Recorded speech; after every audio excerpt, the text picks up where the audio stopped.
Intermediate result వచ్చాయి. 10థ్ result కూడా ఈ వీక్‌లో నెక్స్ట్ వీక్ వస్తాయి. అవును. ఈ తర్వాత విద్యార్థులు వాళ్ళ కెరీర్‌ని ఎలా నిర్ణయించుకోవాలి అనే దాని మీద మీ సైకాలజీలో ఏమైనా సైంటిఫిక్‌గా ఏమైనా పద్ధతులున్నాయా? కెరీర్ సెలక్షన్ అంటే నా అవగాహనలో కెరీర్ సెలక్షన్ అంటే ఒక ప్రొఫెషనల్ పాత్ బిల్డ్ చేయడం అనమాట. చాలా ఇంపార్టెంట్ రోల్ ప్లే చేస్తది. ఎందుకంటే అకార్డింగ్ టు సైకాలజీ మనకున్న లైఫ్‌లో 70% of our life we are spending for the professional path only. అంటే ప్రతి హ్యూమన్ బీయింగ్‌కి personal life, family life, professional life ఈ 3 ప్రధానంగా ఉంటాయి.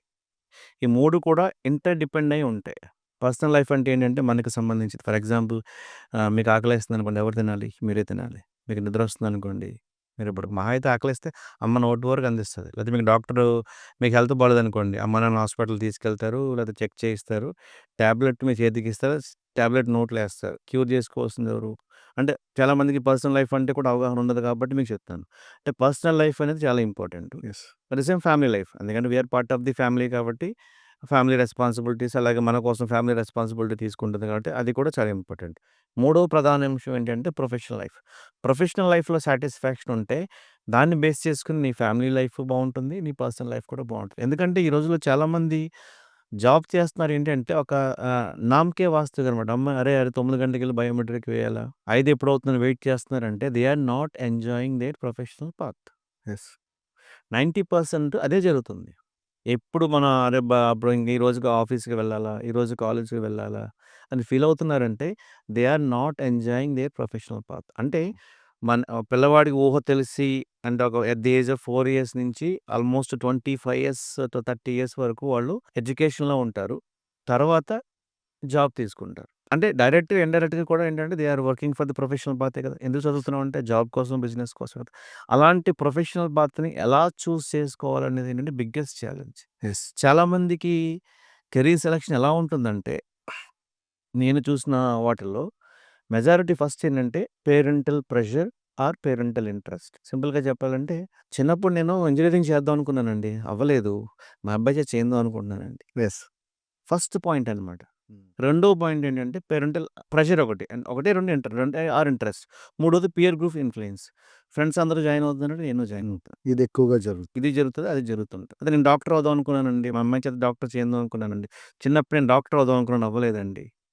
ఇప్పుడు మా అమ్మాయి చేత చేయిద్దాం అనుకుంటున్నానండి. వాళ్ళ డిజైర్స్‌ని వీళ్ళ మీద రుద్దడం అనమాట. అంటే everybody have some dormant potential అంటే తెలుగులో నిద్రాణంలోనే ఒక ఎబిలిటీ ఉంటుంది. అదెవరు ఐడెంటిఫై చేయరు. అంటే సైకాలజీలో ఎలా ఉంటదంటే, ఒక వ్యక్తి యొక్క కెరీర్‌ని సెలెక్ట్ చేయాలంటే ఇన్‌హెరెంట్ అంటే ఇన్నర్‌గా ఉన్న ఒక టాలెంట్ గాని, డార్మెంట్ పొటెన్షియాలిటీని ఐడెంటిఫై చేసి దానికి తగ్గట్టుగా మనం కెరీర్ సెలక్షన్ చేస్తాం. అంటే ప్రతి మనిషికి కూడా ఒక ఎబిలిటీ ఉంటది. చూడండి కొంతమంది ఏదైనా మొబైల్ గాని, ఒక చిన్న ఐటెమ్ గాని, ఒక ఫ్యాన్ గాని, ఒక టీవీ గాని ఇస్తే వాళ్ళు ఓపెన్ చేస్తారు. మళ్ళీ ఫిక్స్ కూడా చేయగలుగుతారు. అవును. ఎందుకంటే వాళ్ళకి ఎలక్ట్రికల్ గాని, మెకానికల్ ఎబిలిటీ ఉంటుంది. మనం ఏం చేస్తాం? ఇప్పగలం గాని బిగించలేం. కొంతమంది చూడండి ఒక ఆర్టిస్టిక్ నాలెడ్జ్ ఉంటుంది. యెస్. ఒక బొమ్మ గాని, ఒక ఆర్ట్ గాని, ఒక పెయింట్ గాని చూస్తే సేమ్ డిటో వచ్చేస్తుంది. Because they have inbuilt ability అనమాట. Inherent dormant potential. కొంతమంది బాగా మాట్లాడతారు. కొంతమంది బాగా రాస్తారు. కొంతమంది బాగా యాక్ట్ చేస్తారు. కొంతమంది బాగా ప్రెజెంట్ చేస్తారు. కొంతమంది ఇంకా స్పేషియల్ ఎబిలిటీ ఉంటుంది. అంటే ప్రతి మనిషిలో కూడా ఏదో ఒక ఎబిలిటీ ఉంటుంది. కానీ ఇక్కడేమవుతుందంటే మెజారిటీ ఆఫ్ ది కేసెస్‌లో ఎస్పెషల్లీ మన తెలుగు రాష్ట్రాల్లో చూసుకుంటే ఒక మాస్ ఫ్లో అనమాట అంతా కూడా. అందరూ ఇంజినీరింగ్ తీసుకుంటున్నారు. నేను ఇంజినీరింగ్ తీసుకోవాలి. అందరూ డాక్టర్ చేస్తున్నారు. నేను డాక్టర్ చేయాలి. నేను 2 ఎగ్జాంపుల్స్ మీకిస్తాను సింపుల్ షార్ట్ చేసి. రీసెంట్‌గా అనమాట ఒక 6 మంత్స్ బ్యాక్ నాకు ఒక కాల్ వచ్చింది. ఆంధ్రాలో ఒక ప్లేస్ నుంచి. పేరెంట్ ఏంటంటే పాపం చాలా బాధపడుతూ, "సార్ విజయభాస్కర్ గారు మీతో ఒక చిన్న 10 నిమిషాలు మాట్లాడాలండి. మా ఫ్రెండ్ ఇచ్చారని" చెప్పేసి అని అన్నారు. "చెప్పండి సార్" అన్నాను. "మా అబ్బాయి మెడికల్ కాలేజ్ చదువుతున్నాడు సార్ ఫస్ట్ ఇయర్. వాడి సీట్ కోసం 1,30,00,000 కట్టాము సార్. ఫస్ట్ సెమెస్టర్‌లో 5 అటెంప్ట్స్ అయినాయంట. ఫస్ట్ అటెంప్ట్స్‌లో ఒక్క సబ్జెక్ట్ కూడా పాస్ అవ్వలేదు. సెకండ్ అటెంప్ట్ చేశాడు. ఒకటి పాస్ అవ్వలేదు. థర్డ్ అటెంప్ట్ అయింది. పాస్ అవ్వలేదు. Fourth attempt same. The last attempt and fifth attempt అనమాట. మేనేజ్మెంట్ చెప్పారు. ఈ అటెంప్ట్ గనక మీ అబ్బాయి పాస్ అవ్వకపోతే గనక మేము అడ్మిషన్ క్యాన్సిల్ చేసేస్తాం అన్నారు. తెలుసు కదా! ఒకసారి అడ్మిషన్ క్యాన్సిల్ అయితే డబ్బులు తెలిసిపోద్ది. సో, వాళ్ళకి చాలా ప్రెషర్ ఉంది. సార్ మీరే కొంచెం ఏదైనా మాట్లాడి మా వోడిని మెడిసిన్ కంటిన్యూ చేయించండి సార్ అంటే, సరే అండి ఒకసారి నేను మాట్లాడతానని చెప్పేసి అంటే, ఆ రోజు నాకు ఈవినింగ్ ఆన్ కాల్ వచ్చారన్నమాట వీడియో కాల్. అబ్బాయి చాలా ఓపెన్‌గా చాలా సేపు మాట్లాడాడు. అప్పుడు తనేంటి +2 అయిపోయి దీంట్లోకొచ్చాడు మెడిసిన్‌లోకి. సార్ నాకు చిన్నప్పటి నుంచి ఫ్యాషన్ టెక్నాలజీ మీద నాకు చాలా ఇంట్రెస్ట్ సార్ అని చెప్పేసి, ఆ అబ్బాయికి ఎంత నాలెడ్జ్ ఉందంటే, హ్మ్.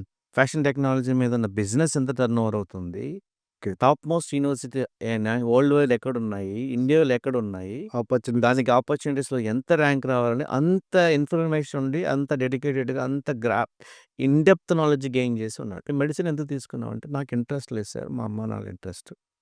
ఎక్కడికెళ్ళినా మా అమ్మ ఎక్కడ ఫంక్షన్‌కి తీసుకెళ్ళినా, మా అబ్బాయి డాక్టర్ చదివిస్తాడండి. ఒక ఓకే. ఫంక్షన్ తీసుకెళ్ళినా, పబ్బానికి తీసుకెళ్ళినా, ఎక్కడ తీసుకెళ్ళినా మా అబ్బాయి డాక్టర్ అండి. నాకసలు డాక్టర్ చేయాలని ఫీలింగ్ ఎక్కడా లేదు. హ్మ్. తను ఉపయోగించిన పదం ఏంటంటే, my parents abused or insist to take the course. అప్పుడు నేను 10థ్ క్లాస్ అయ్యి జస్ట్ ఇంటర్మీడియేట్ అయ్యాను. చెప్పేంత నాకు ఇది లేదు. హ్మ్. ఆఫ్‌కోర్స్ నాకు అంటే మెడిసిన్‌లో కెరీర్ లేదని నేను అంటలేదు సార్. అందులో కెరీర్ ఉంటది. కానీ అందులో నా లైఫ్ లేదు. హ్మ్. అది నా లైఫ్ అవ్వదు మెడిసిన్ చేస్తే. అవును. నా లైఫ్ కాదది. నా నా యాంబిషన్, నా డ్రీమ్, నా గోల్, నా ఎయిమ్ డిఫరెంట్ సార్. నాకిష్టమైతే లేదు. ఆఫ్‌కోర్స్ మా పేరెంట్స్ డబ్బులు ఖర్చు పెట్టారు. అలా డ్రీమ్ అనుకున్నారు గానీ, నాకు అందులో నా జీవితం అవ్వదది అని జెప్పేసి కొంచెం బాధపడుతూ మా కొంచెం పేరెంట్స్ కొంచెం నన్ను ఇన్సెస్ట్ చేశారని జెప్పేసి చెప్పుకోవచ్చు. తను అలాగా 4, 5 సెషన్స్ అయినియి. సో, ఫైనల్‌గా పేరెంట్సే వాళ్ళు కంక్లూడ్ అయ్యి దానికి డైవర్ట్ అయ్యారు. అంటే వాళ్ళ అబ్బాయి ఇంట్రెస్ట్‌కి అసలు ఎందుకంటే సార్ వాడి లైఫే కదా! ఏముంది పోనీ అప్పో సప్పో చేసాం లేదా ఇంకేదో చేసుకొని తీసుకుంటాం. ఇంక వాడి లైఫ్ అలా అన్నప్పుడు మేము ఏం చేయలేం కదా! అని చెప్పేసి ఆ గ్రూప్ కౌన్సెలింగ్‌లో మొత్తం మీద కంక్లూజన్. క్లారిటీకొచ్చారు. ఇదొక ఎగ్జాంపుల్. ఇంకొక అమ్మాయి ఎగ్జాంపుల్ చెప్తాను. ఎందుకు చెప్తున్నాననేది మీకు అర్థమవుతుంది. అమ్మాయి ఇంటర్మీడియేట్ వరకు చాలా బాగా చదువుద్ది. అంటే మనం అనుకున్నట్టు మార్క్స్ ప్రకారం ఏంటంటే 90+ స్కోర్ చేసేది అన్నిట్లో కూడా. తన డ్రీమ్ ఏంటంటే వైజాగ్‌లోనే టాప్ మోస్ట్ ఇన్‌స్టిట్యూట్స్‌లో ఆ అమ్మాయి చదువుకుందనమాట ఇంజినీరింగ్. తన డ్రీమ్ ఏంటంటే ఏవియేషన్ గాని, లేకపోతే మేనేజ్‌మెంట్ వైపు అటువైపు ఎళ్ళాలని ఏవియేషన్ మేనేజ్‌మెంట్ గాని, బీబీఏ అసలు లైక్ ఎంబీఏ చేద్దామని కోరికనమాట. ఏం వాళ్ళ చెప్తే పేరెంట్స్ ఏంటంటే, "నీకు ఎందుకు ఆడపిల్లలకి నువ్వన్నీ ఏం చేస్తావు? ఎక్కడ తిరుగుతావు? నీకు అవ్వదు.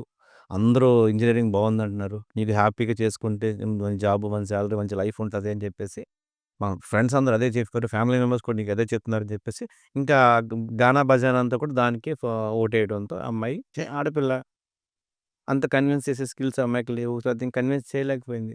తనకొచ్చిన మార్క్స్‌లో వైజాగ్‌లో టాప్ మోస్ట్ కాలేజెస్‌లో ఒక మంచి కాలేజ్‌లో వచ్చింది. ఇంజినీరింగ్ 4 ఇయర్స్‌లో 16 సబ్జెక్టులు ఉండిపోయినాయి. ఆ! ఇంటర్మీడియేట్ వరకు టాప్ స్టూడెంట్. అవును. ఆ 16 సబ్జెక్టులు అవ్వడానికి 4 సంవత్సరాలు పట్టింది ఆ అమ్మాయికి. అంటే బీటెక్ అయిపోయిన 4థ్ ఇయర్ తర్వాత నా దగ్గరకొచ్చారు. బీటెక్ అయిపోయి బయటకొచ్చేస్తారు కదా! అవును. ఆ బ్యాక్‌లాగ్స్ అన్నీ కంప్లీట్ చేయడానికి ఆ అమ్మాయికి 4 సంవత్సరాలు టైం పట్టింది. వాళ్ళు చెప్పి అనవసరంగా తప్పు చేశామని చెప్పేసి లాస్ట్‌లో ఇంక 2 సబ్జెక్టులు ఉన్నాయన్నమాట. అవి కూడా ఇంకా పెండింగ్‌లో ఉన్న దగ్గరకొచ్చారు. చాలా సేపు మాట్లాడితే అమ్మాయి ఆ పేరెంట్స్ వెళ్ళిపోయిన తర్వాత నాతో చెప్తున్నాను బాధ. ఇలాంటి కేసులు కోకొల్లలు. నేనెందుకు చెప్తున్నానంటే కెరియర్ ఎలా బిల్డ్ చేసుకోవాలంటే పేరెంటల్ ప్రెషరా, పీర్ గ్రూప్ ఇంట్రెస్టా అని కాదు. ప్రతి పర్సన్‌కి ఒక ఎబిలిటీ ఉంటుంది. అంటే ఇన్‌హెరెంట్ పొటెన్షియాలిటీ అంటే మనం ఇంకా క్లియర్‌గా చెప్పాలంటే మన భారతదేశంలో ఇండిపెండెన్స్‌కి ముందు గురుకుల కాన్సెప్ట్ అనేది ఉంది. అంటే హ్మ్. మీకు చెప్తున్నాను. గురుకుల కాన్సెప్ట్ ఎలా ఉండేదంటే విద్యార్థిలో ఉన్న సామర్థ్యాన్ని బట్టి కెరీర్ సెలక్షన్ చేసేవారు. ద బెస్ట్ ఎగ్జాంపుల్ మనం తీసుకుంటే గనక మహాభారతంలో ద్రోణాచార్యులు చూసారు కదా మనం. ద్రోణాచార్యులు ఏంటంటే వాళ్ళ కౌరవుల్ని, పాండవుల్ని పిలిచి వన్ బై వన్ పిలుస్తాడు. ఒక ఎగ్జాంపుల్ మనం టీవీలో, మూవీస్‌లో చూసుంటాం కదా! భీముడినో, ధర్మరాజుని పిలుస్తారు. "నీకు ఆకాశం కనపడుతుందంటే కనిపిస్తుంది" అంటాడు. "చెట్లు కనపడుతున్నాయంటే కనపడుతున్నాయి" అంటాడు.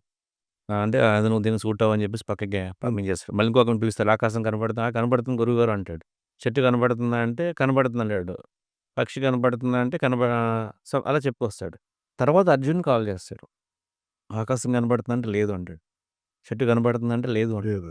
"పక్షి కనపడుతుందా?" అంటే అది కూడా లేదంట. లేదు. మరేం కనపడుతుందంటే పక్షి యొక్క గడ్డి కనిపిస్తుంది. కనుగుడ్డు ఒకటే కనపడుతుంది అంటే కొట్టమంటే కరెక్ట్‌గా ఎగ్జాక్ట్‌గా కనుగుడ్డు. అంటే యూ ఆర్ సూటబుల్. దాన్ని బట్టి he is suitable for that profession అనమాట. అలాగే భీమునికి తగ్గట్టుగానే అందరికీ కూడా ఏంటంటే బిఫోర్ ఇండిపెండెన్స్‌లో అప్పుడున్న ఎడ్యుకేషన్ పాలిసీ ఎలా ఉండేదంటే విద్యార్థుల యొక్క సామర్థ్యాన్ని బట్టి సెలక్షన్స్ అనేవి జరిగేది. ఎబిలిటీని బట్టి. అవును. సుమారుగా 1,00,000కి పైగా గురుకులాస్ ఉండేవి మన ఇండియాలో. అవును. మోర్ దెన్ 1,00,000 గ్రామాల్లో. ఎప్పుడైతే బ్రిటిషర్స్ వాళ్ళకి ఆలోచన విధానం మెకావెల్ ఎడ్యుకేషన్ కాన్సెప్ట్ అనేది ఇండియాలోకి వచ్చిందో, మనం ఇందాక ముందు వీడియోస్‌లో అనుకున్నాం కదా! మాక్సిమం వాళ్ళేంటంటే బ్రిటిషర్స్‌కి కన్వీనియంట్‌గా ఉన్న ఎడ్యుకేషన్ పాలిసీని ఫ్రేమ్ చేశారు. అంటే వాళ్ళకేంటంటే క్లరికల్ బేస్డ్ ఎడ్యుకేషన్ పాలిసీ అనమాట. గుర్తుంచుకోవడం, రాయడం ఇలాంటి పనులు చేయడానికి ఉపయోగపడాలని చెప్పేసి ఒక ఎడ్యుకేషన్ పాలిసీని ఫ్రేమ్ చేశాయి. సో, అక్కడి నుంచి ఇప్పటికి ఈ రోజుకి మాక్సిమం మనం లాస్ట్ టైమ్ వీడియోస్‌లో అనుకున్నట్టు ఏంటంటే, ఆ రోడ్ బేస్డ్ మెమరీ కాన్సెప్ట్‌నే ఫాలో అవుతున్నాం. మనకి ట్రెండ్‌తో సంబంధం లేదు. అవును. ఎబిలిటీతో సంబంధం లేదు. అంటే మనకు మన ఎబిలిటీకి తగ్గట్టుగా మనం కెరీర్‌ని చూజ్ చేసుకుంటే, మనం సంపాదించేది 10,000 హ్యాపీగా ఉంటాం. అవును. ఫర్ ఎగ్జాంపుల్ నువ్వు బాగా బొమ్మ గీసి అది నీకు 500 ఇచ్చాడనుకో ఎవరైనా చాలా హ్యాపీ ఫీల్ అయిపోతావు. హ్మ్. ఆ 5,000 రేపు 500 రేపు 5,000 అవుతది. అవును. ఎందుకంటే ఆ స్కిల్‌ను గనుక తీసుకెళ్ళి యానిమేషన్ కోర్సెస్‌లోనో మన 3డీస్‌లోనో లేకపోతే మన సినీ ఫీల్డ్ ఇప్పుడంతా కూడా బ్యాక్‌గ్రౌండ్ ఇదే కదా! Artificial intelligence. దాన్ని కన్వర్ట్ చేసుకుంటే he will be very good professional. అవును. వాడు బాగా మాట్లాడతాడు. తీసుకెళ్ళి ఎక్కడో పట్టుకుని పడేస్తాడు at least. He is very good orator. అడ్మినిస్ట్రేషన్స్‌కి, మార్కెటింగ్‌కి, మేనేజ్‌మెంట్ చూడడం కాదు. అందరూ మాస్ ఫ్లో అనమాట. అందరూ చెప్పాను కదా! ఒక ఇంజినీరింగ్ జాయిన్ మనకి ఇండియాలో ఏంటంటే ఎవరినైనా అడిగితే గనక రీసెంట్‌గా జరిగిన ఒక సర్వే ప్రకారం ఏంటంటే మాక్సిమం ఎన్ని కెరియర్స్ తెలుసా అంటే అందరూ 6-7 కెరియర్స్ చెప్తారు. అవును. ఫస్ట్ వచ్చేది మైండ్‌లోకి డాక్టర్, హ్మ్. Engineer engineer. ఆర్ ఎంబీఏ ఇంకేదో లాయర్. అకౌంట్స్, లాయరు ఇవే తెలుసు మనకి. ఓ 10 తర్వాత మనం ఆలోచిస్తాం. కానీ ఇండియాలో మనకి మోర్ దాన్ 600 కెరియర్స్ ఉన్నాయి. ఎంతమందికి అవగాహన ఉంది? చూజ్ చేసుకున్న కెరియర్స్ ఎలా ఉన్నాయంటే గనక నేను చెప్పినట్టుగా పేరెంటల్ ప్రెషర్. నేను చాలా యూనివర్సిటీలో వర్క్ చేస్తున్నప్పుడు పిల్లల్ని అడుగుతుండేవాడిని. "ఏరా నువ్వు ఎందుకు తీసుకున్నావు సీఎస్‌సి" అంటే, "సార్ ఆ ఫ్రెండ్స్ అందరూ అదే తీసుకున్నారు సార్. జాబ్ ఆపర్చునిటీస్ ఎక్కువున్నాయి సార్. అది నాకు ఇంట్రెస్ట్" అన్నాడు. ఇంట్రెస్ట్ దేనికి అంటాడు. కానీ ఇవన్నీ ఎందుకు చెప్తున్నానంటే కెరియర్స్‌లో మనం కరెక్ట్‌గా కెరియర్ సెలెక్ట్ చేయాలంటే సైకాలజీలో కెరీర్ బిల్డింగ్ అని చెప్పి ఒక సైంటిఫిక్ రిపోర్ట్ ఉంటుంది మనకి. అంటే వాళ్ళ ఇంట్రెస్ట్ ఏంటి? ఇంట్రెస్ట్‌కి ఎబిలిటీ మ్యాచ్ అవుతుందా లేదా?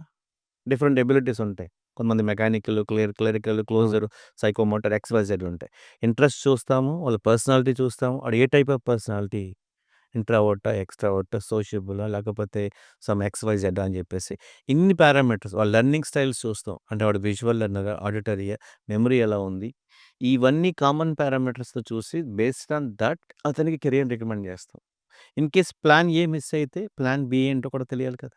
అవును. ఏదో సినిమా డైలాగ్ ఉంటది. ఇది మిస్ అయితే ఏది దొరికితే అదే అని డైలాగ్ ఉంటది. అలాగేంటంటే ప్లాన్ ఏ మిస్ అయితే ప్లాన్ బి కూడా అవగాహన ఉండాలి. చాలా మందికి పేరెంట్స్‌కి ఫస్ట్ జనరేషన్‌లో పేరెంట్స్‌కి అంత అవగాహన ఉండదు. మీ అబ్బాయి ఇంజినీరింగ్ చేద్దాం అనుకుంటున్నాడు. ఇంజినీరింగ్ చదివిస్తున్నాం సార్ అంటారు. ఇంజినీరింగ్ అంటే ఏంటి? ఇంజినీరింగ్ చాలా కోర్సెస్ ఉన్నాయిగా. అవును. Many courses. మా అబ్బాయి డాక్టర్ అండి. డాక్టర్ అంటే ఫిజియోథెరపిస్ట్ ఉన్నారు. లేదా హోమియోపతి ఉన్నారు. లేకపోతే అన్నీ ప్రొఫెషన్సే. ఎందులో అంటే గోల్ స్పెసిఫికేషన్ కూడా చాలా మందికి తెలీదు.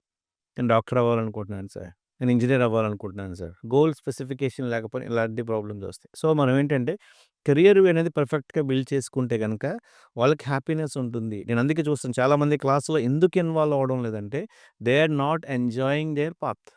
యెస్. ఎప్పుడైతే వాళ్ళకి సాటిస్ఫాక్షన్ లేదో ఆటోమేటిక్‌గా ఏమవుతదంటే డైవర్ట్ అయిపోతారు. వాడు బలవంతంగా వచ్చాడు. ఆళ్ళకి ఎప్పుడొస్తాయి మనకి అదర్ హ్యాబిట్స్? క్లాస్‌లో ఇన్వాల్వ్ అవ్వనప్పుడే కదా! క్లాస్‌లో ఇన్వాల్వ్ అవ్వడం మానేస్తే ఆటోమేటిక్‌గా ఏమవుతదంటే డైవర్సిఫైడ్ థాట్స్, బిహేవియర్స్ వస్తాయి. బయటికెళ్దాం పద, కూర్చొని ఏదో స్మోక్ అలవాటవుతుంది. ఇంకేదో డ్రింకింగ్ అలవాటవుతుంది. అది ఇంకా ఇంటరాక్షన్ లవ్ అఫైర్స్ ఎక్స్-వై-జెడ్ ఎలా డైవర్ట్ అవుతున్నాయి? ఎప్పుడైతే ఇన్వాల్వ్ అవ్వడం లేదో కెరీర్ మీద ఇంట్రెస్ట్ పోతుంది. కెరీర్ మీద ఇంట్రెస్ట్ పోవడానికి ఇంకా చాలా కారణాలున్నాయనుకోండి. సో, కెరీర్ అనేది సైంటిఫిక్‌గా సెలెక్ట్ చేయాలంటే గనక సైకాలజీలో కెరీర్ బిల్డింగ్ అనేది ఆల్రెడీ మనం సైంటిఫిక్‌గా డిజైన్ చేసిన రిపోర్ట్స్ కూడా మనకి అవైలబుల్ ఉన్నాయి. ఈవెన్ స్టేట్ గవర్నమెంట్ కూడా ఇప్పుడు కెరీర్ గైడెన్స్ అనేది మ్యాండేటరీ ప్రోగ్రామ్ చేస్తుంది. సెంట్రల్ గవర్నమెంట్ కూడా కెరీర్ బిల్డింగ్ అనేది మ్యాండేటరీగా చేస్తుంది. దాన్ని అసెస్ చేయడానికి మన దగ్గర సైంటిఫిక్‌గా రిపోర్ట్స్ కూడా ఉన్నాయి.